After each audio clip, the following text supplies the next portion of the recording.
I'm going to tell you a little bit about my TEDx Houston talk. I woke up the morning after I gave that talk with the worst vulnerability hangover of my life. And I actually didn't leave my house for about 3 days. The first time I left was to meet a friend for lunch. And when I walked in, she was already at the table, and I sat down, and she said, "God, you look like hell." I said, "Thanks. I feel really, I'm not functioning." And she said, "What's going on?" And I said, "I just told 500 people that I became a researcher to avoid vulnerability, and that when being vulnerable emerged from my data as absolutely essential to wholehearted living, I told these 500 people that I had a breakdown. I had a slide that said breakdown. At what point did I think that was a good idea?" And she said, "I saw your talk live streamed. It was not really you. It was a little different than what you usually do, but it was great." And I said, "This can't happen. YouTube, they're putting this thing on YouTube, and we're going to be talking about 600, 700 people." And she said, "Well, I think, it's too late." And I said, "Let me ask you something." And she said, "Yeah." And I said, "Do you remember when we were in college and really wild and kind of dumb?" She said, "Yeah." And I said, "Remember when we'd leave a really bad message on our ex-boyfriend's answering machine? Then we'd have to break into his dorm room and then erase the tape." And she goes, "No."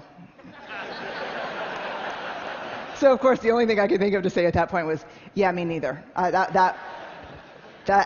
Yeah, me neither." And I'm thinking to myself, "Brene, what are you doing? What are you doing? Why did you bring this up? Have you lost your mind? Your sisters would be perfect for this." So I looked back up and she said, "Are you really going to try to break in and steal the video before they put it on YouTube?" And I said, "I'm just thinking about it a little bit." She said, "You're like the worst vulnerability role model ever."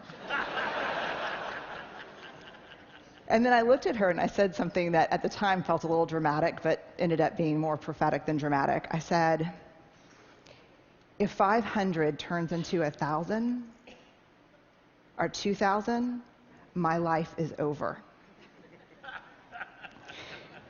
I had no contingency plan for 4 million. And my life did end when that happened.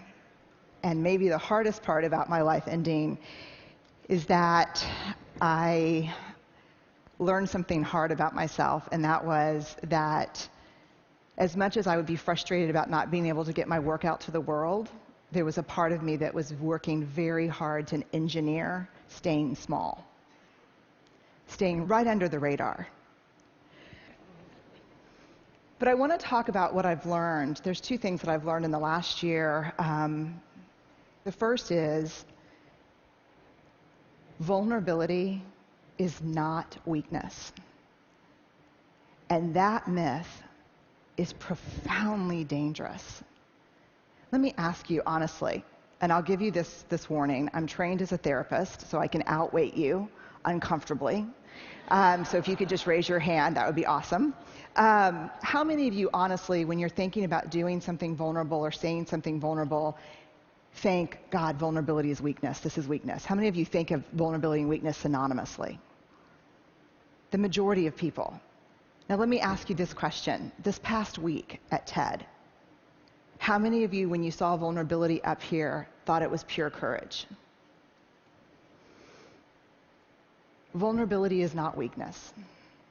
I define vulnerability as emotional risk, exposure, uncertainty. It fuels our daily lives. And I've come to the belief, this is my 12th year doing this research, that vulnerability is our most accurate measurement of courage. To be vulnerable, to let ourselves be seen, to be honest. one of the weird things that's happened is after the TED explosion, I got a lot of offers to speak all over the country. Everyone from schools and parent meetings to Fortune 500 companies. And so many of the calls went like this. Hey, Dr. Brown, we loved your TED Talk. We'd like you to come in and speak. We'd appreciate it if you wouldn't mention vulnerability or shame. So, what would you like for me to talk about? There's three big answers. This is mostly, to be honest with you, from the business sector. Innovation, creativity, and change. So let me go on the record and say, vulnerability is the birthplace of innovation, creativity, and change.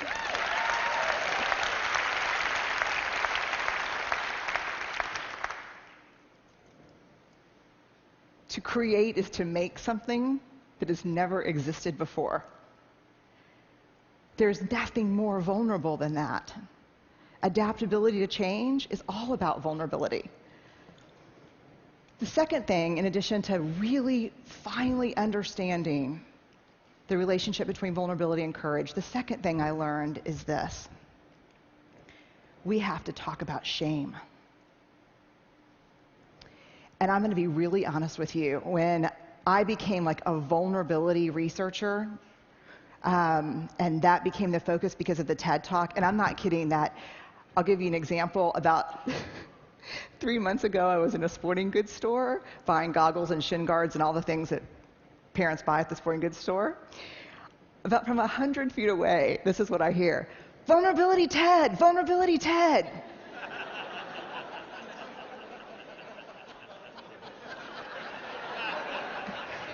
Yeah, I'm a fifth-generation Texan. Our family motto is lock and load. I am not a natural vulnerability researcher. So I'm like, just keep walking. She's on my six. And then I hear, vulnerability TED! I turn around and I go, hi. She's right here. And she said, you're the shame researcher who had the breakdown. At this point, parents are like pulling their children close to like, look away. And I'm so worn out at this point in my life. I look at her and I actually say, it was a frickin' spiritual awakening. And she looks back and does this. I know. And she said, we watched your TED Talk in my book club. Then we read your book, and we renamed ourselves the Breakdown Babes. And she said, our tagline is, we're falling apart, and it feels fantastic. You can only imagine what it's like for me in a faculty meeting. So when I became Vulnerability TED, like an action figure, like Ninja Barbie, but I'm Vulnerability TED, I thought I'm going to leave that shame stuff behind because I spent 6 years studying shame before I really started writing and talking about vulnerability.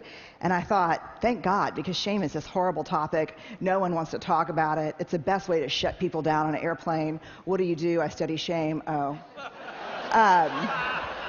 And I see you, you know.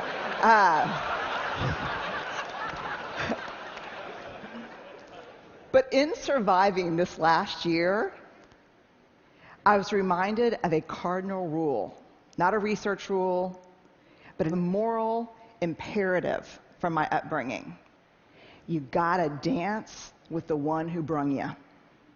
And I did not learn about vulnerability and courage and creativity and innovation from studying vulnerability. I learned about these things from studying shame. And so I want to walk you in to shame. Jungian analysts call shame the swampland of the soul.